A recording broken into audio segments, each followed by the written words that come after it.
2 కాదు 55 రోజులు పోలీసులకి ముచ్చెమటలు పట్టించారు కాకాని గోవర్ధన్ రెడ్డి. ఎట్టకేలకైతే మాత్రం ట్రాప్ వేసి వేటాడి వెంటాడి ఆయన ఎక్కడుంటున్నారో అణువు గాలించి ఎట్టకేలకు పట్టేసుకున్నారు పోలీసులు కాకాని గోవర్ధన్ రెడ్డిని. అది కూడా బెంగళూరు అవతల కర్ణాటకలో ఒక మారుమూల పల్లెటూరులో ఆయన తలదాచుకున్నారు ఓ రిసార్ట్లో అని తెలిసి పట్టుకున్నారు.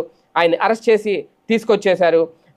అయితే ఇంతకు ఏ కేసులో కాకాని అరెస్ట్ అయ్యారు అనే విషయం చూస్తే క్వాడ్ అక్రమ తవ్వకాలు, అక్రమ రవాణా, నిబంధనల విరుద్ధంగా పేలుడు పదార్థాల వినియోగం, అభ్యంతరం వ్యక్తం చేసిన గిరిజనులపై బెదిరింపులకు తెగబడడం, ఇలాంటి ఆరోపణలు ఆయన మీద ఉన్నాయి. దీనికి సంబంధించి నెల్లూరు జిల్లా పొదలకూరు పోలీస్ స్టేషన్లో కేసు నమోదైంది. అందులో A4 కాకాని గోవర్ధన్ రెడ్డి. ఈ కేసులో అరెస్ట్ ఖాయమైన విషయం వచ్చిన వెంటనే సరే ఆయన కనిపించకుండా పోయారు. అండర్ గ్రౌండ్లోకి వెళ్ళిపోయినట్లు పోలీసులు ఎంత వెతికినా ఆచూకీ అయితే లభించ